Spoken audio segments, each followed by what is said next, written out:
Dewa medis terkuat. Bab 151 Liu Yuning.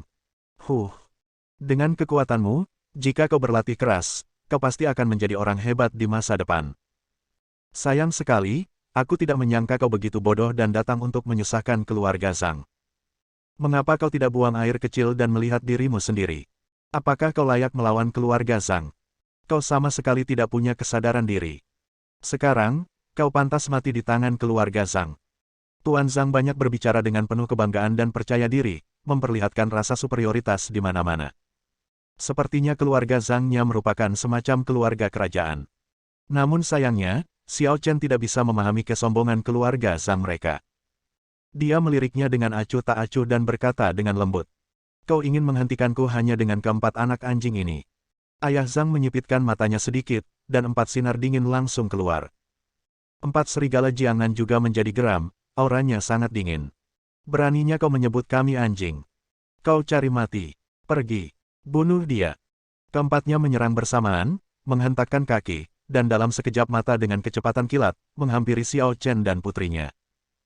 Mereka berempat mengubah tangan mereka menjadi cakar dan menyerbu ke arah bahu dan leher Xiao Chen secara serempak, mencoba mematahkan leher Xiao Chen dalam sekejap. Mereka sangat cepat, dan dalam sekejap mata, jari-jari mereka berjarak kurang dari 1 cm dari leher dan bahu Xiao Chen. Namun meski begitu, Xiao Chen tidak bergerak sama sekali, dan wajahnya tidak menunjukkan tanda-tanda kebingungan sama sekali. Tepat ketika jari mereka menyentuh kulit Xiao Chen tiba-tiba berteriak pelan. Gulungan. Terdengar teriakan keras dan 4 orang terpental mundur bersamaan, bang bang bang. 4 sosok berturut-turut menabrak tembok, menyemburkan 4 suapan darah secara bersamaan, lalu jatuh ke tanah, satu persatu, dengan pupil melebar, dan mereka mati. Dengan satu gerakan, 4 serigala Jiangnan terbunuh seketika. Seluruh penonton terkejut, seolah-olah ada air yang tergenang. Ya ampun, siapa orang ini? Dahi ayah Zhang langsung basah oleh keringat dingin, dan kepercayaan dirinya yang baru saja dimilikinya lenyap sepenuhnya. Menakutkan sekali. Kekuatan Xiao Chen sangat mengerikan. Bahkan 4 jago bela diri pun bukan tandingannya. Perlu kalian ketahui, keempat jagoan bela diri tersebut bukanlah jagoan bela diri biasa. Salah satu dari mereka, setelah bertahun-tahun berlatih, telah mencapai tahap tengah Grandmaster, yang berarti ia memiliki kekuatan seorang Grandmaster seni bela diri bintang 4. Dengan kekuatan seperti itu, hanya ada beberapa orang di Jiangnan yang mampu melakukannya, tetapi Xiao Chen benar-benar membunuhnya dengan mudah dalam hitungan detik. Seberapa mengerikankah kekuatan Xiao Chen? Xiao Chen masih tersenyum seperti sebelumnya, seolah membunuh 4 jago bela diri dalam hitungan detik adalah hal biasa yang tidak bisa lebih biasa lagi. Awalnya, aku hanya akan membunuhmu dan anakmu, 2 orang yang telah menyinggung perasaanku. Tapi sekarang tampaknya, kau memilih jalan kedua. Hati Pastor Zhang bergetar, dan semua orang yang hadir juga gemetar. Xiao Chen, apakah kamu akan membunuh seluruh keluarga Zhang? Meneguk. Ayah Zhang menelan ludah dan menatap Xiao Chen. Tuan, mengapa Anda harus melakukan ini? Keluarga Zhang saya memiliki yayasan yang sudah berusia seabad dan banyak teman. Jika Anda menghancurkan keluarga Zhang kami, Anda akan menyinggung banyak orang. Bagaimana dengan ini, keluarga Zhang saya bersedia mengakhiri pernikahan dengan keluargaku. Selain itu, saya secara pribadi bersedia membayar 10 miliar dari kantong saya sendiri kepada pria ini sebagai permintaan maaf kepada Anda. Bagaimana menurut Anda? Zhang Xiaoji langsung cemas. Ayah, bagaimana bisa ayah melakukan ini? Aku tidak ingin membatalkan pertunanganku dengan Qing Ying. Dia telah lama menginginiku Qing Ying. Meskipun dia banyak sekali wanita di sekitarnya, tidak ada satupun wanita yang setingkat denganku Qing Ying. Sekarang, dia akhirnya mendapat kesempatan untuk menikahiku Qing Ying dan mendapatkan kecantikan yang tak tertandingi seperti dia. Jika dia menyerah, itu sama sekali mustahil. Ayah Zhang melotot padanya dengan tidak senang. Diam. Dasar bodoh. Dia kan cuma perempuan, apa masalahnya? Saat ini, hal terpenting adalah menenangkan Xiao Chen. Kalau tidak, jika dia mulai membunuh orang, siapa yang dapat melawannya? Setelah dia pergi, keluarga Zhang tinggal mencari orang untuk membunuhnya, lalu menikah dengan keluargaku. Xiao Chen terkekeh. Dia orang yang bijaksana, jadi bagaimana mungkin dia tidak mengerti apa yang dimaksud ayah Zhang? Kadang, uang bukanlah segalanya. Setidaknya, uang bukanlah segalanya bagi saya. Terus terang, dia masih ingin membunuh keluarga Zhang. Wajah Tuan Zhang terlihat jelek sekali. Dia tidak bisa mati di sini. Keluarga Zhang mereka kaya dan makmur, dengan banyak orang. Betapa tragisnya jika mereka dihancurkan oleh seorang pejuang. Memikirkan hal ini, dia seperti teringat sesuatu dan segera berteriak kepada orang banyak. Tuan Muda Liu, keluarga Zhang kami dalam masalah besar hari ini, tolong bantu kami, keluarga Liu. Begitu kata-kata ini diucapkan, pemuda di kerumunan yang sebelumnya mengomentari 4 serigala Jiangnan tidak dapat menahan diri untuk menggelengkan kepalanya. Keluarga Zhang tidak bodoh. Mereka benar-benar tahu untuk meminta bantuanku. Baiklah, karena keluarga Zhang dan kakek memiliki hubungan yang baik, aku akan membantu mereka untuk sementara waktu. Setelah dia selesai berbicara, dia perlahan berjalan keluar dari kerumunan. Jangan panik, Paman Zhang. Aku di sini. Ketika mereka melihat Tuan Muda Liu keluar, mata Zhang dan putranya langsung berbinar. Dia segera berlari ke Tuan Muda Liu. Bagus. Tuan Liu, kami merasa lega Anda ada di sini. Semua orang menoleh sekilas dan melihat seorang pria mengenakan pakaian olahraga kasual berwarna putih, berusia sekitar 30 tahun. Meskipun dia masih muda, ada aura kebanggaan di antara alisnya, dan dia bahkan lebih agung daripada banyak orang yang telah menjadi presiden atau ketua selama beberapa dekade. Bukankah itu Liu Yuning, cucu Tuan Liu dari keluarga Jiangnan Liu? Kudengar dialah cucu yang paling disayangi Tuan Liu. Tidak ada orang lain. Tuan Liu pernah berkata kepada orang luar bahwa di antara generasi muda keluarga Liu, jika ada yang bisa melampauinya, itu pasti Liu Yuning. Kudengar dia telah mencapai level Master Bintang 5. His. Banyak orang merasa kulit kepala mereka mati rasa ketika mendengar ini. Grandmaster Bintang 5, apa-apaan ini? Dia masih sangat muda, dan dia sudah mencapai level Grandmaster Bintang 5. Bahkan Master Liu saat itu tidak memiliki kekuatan seperti ini, kan? Sepertinya akan ada pertunjukan bagus sekarang. Liu Yuning mendengar sanjungan dari orang banyak, sudut mulutnya sedikit terangkat, dan senyum tipis terungkap di matanya. Di antara teman-temannya yang berusia 30 tahun, Liu Yuning yakin tidak ada seorang pun yang dapat menandinginya. Meskipun dia biasanya berlatih dengan tekun dan tidak suka pamer. Meskipun begitu, dia tetap menyukai perasaan dikagumi semua orang.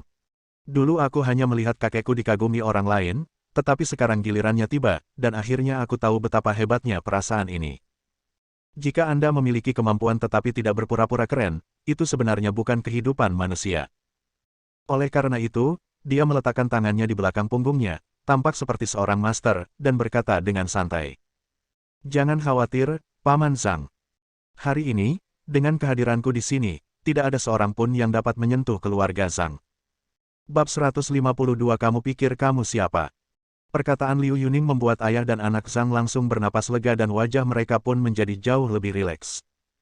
Namun, Zhang Xiaoji masih memiliki ekspresi tidak senang di wajahnya dan berkata, Saudara Liu, saya ingin tahu apakah Anda dapat mematahkan kaki anak ini nanti.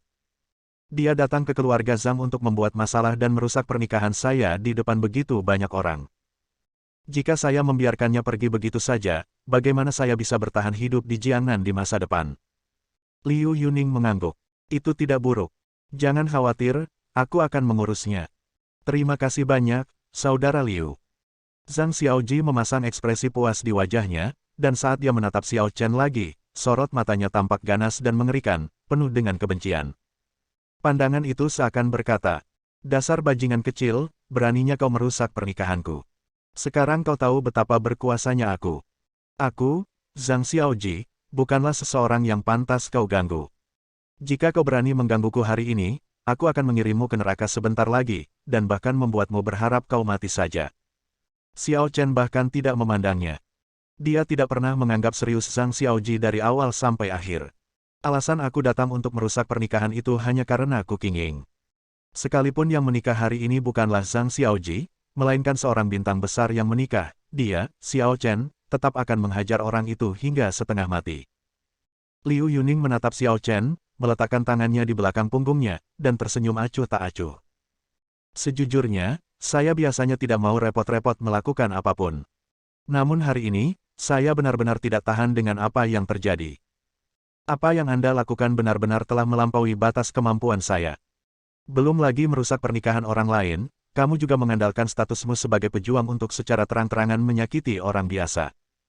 Hanya berdasarkan alasan ini, aku tidak bisa membiarkanmu pergi begitu saja.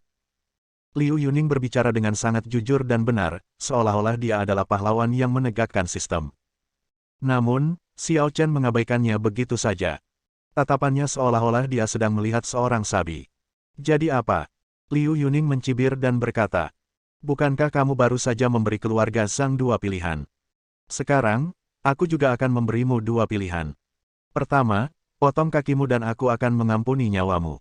Kedua, aku sendiri yang akan mengantarmu. Dua kalimat sederhana ini penuh dengan niat yang mengerikan dan membunuh.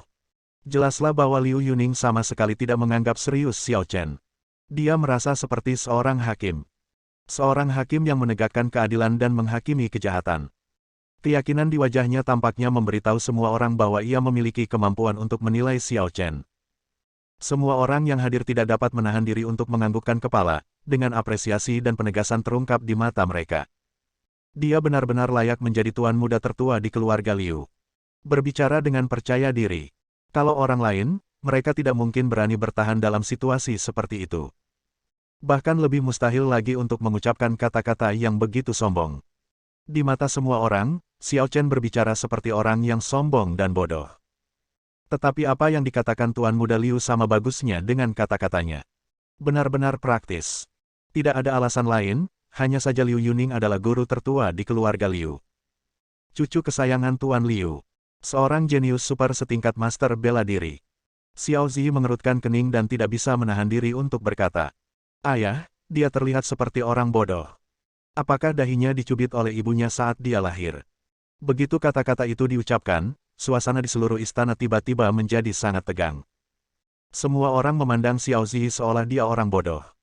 Pada saat ini, semua orang memiliki pikiran yang sama dalam benak mereka. Aku bodoh, dan putri yang kulahirkan pun bodoh. Liu Yuning menaruh tangannya di belakang punggungnya, mengepalkan tinjunya, dan tulang jarinya berderit. Wajahnya yang tadinya tampan kini tampak sedikit jelek dan garang. Dia malah ditertawakan oleh seorang anak kecil.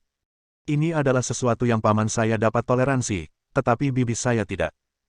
Sekarang, aku berubah pikiran.